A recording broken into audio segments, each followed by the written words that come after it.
माझ्या पप्पांचा ना मम्मीसाठी एक ठरलेला डायलॉग असतो. कधी ते मी तुम्हाला सांगते, रविवारी आणि बुधवारी आता इथे समजणे वालं को इशारा कॉफी आहे.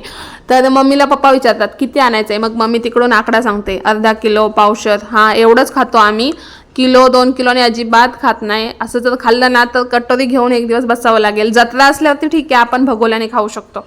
तर आज होता शनिवार आणि मम्मी ते लोक 4 दिवसापूर्वीच गावाकडून आले आणि गावाकडून आल्यानंतर मम्मीला आठवडाभर काहीच सुधरत नाही. कपड्याचा पसारा, गावाकडून आणलेलं धनधान्य सगळं नीटनीटकं ठेवावं लागतं. त्यात किराणा माल पण भरला होता, तो पण व्यवस्थित लावून घेतला किचनमध्ये, डब्यांमध्ये सेट करून सगळं किचन आवरून घेतलं. आज शनिवार, मग मम्मी म्हटली आज काही वेगळं बनणार नाही, आज बनेल मिक्स अशी खिचडी कुकरला. तर सगळे बोललं चालेल. तर माझा लहान भाऊ असा नखरेला आहे ना, त्याला टोमॅटो आवडत नाही खिचडीमध्ये, सोयाबीन आवडत नाही, भाज्या आवडत नाही. काय करायचं सांगा बरं अशा लोकांचं. तरी पण मम्मी म्हटली ठीक आहे, मी सोयाबीन टोमॅटो टाकणार नाही. मग इथे मी चण्याची डाळ तुरीची डाळ आणि इंद्रायणी तांदूळ धुवून घेतला.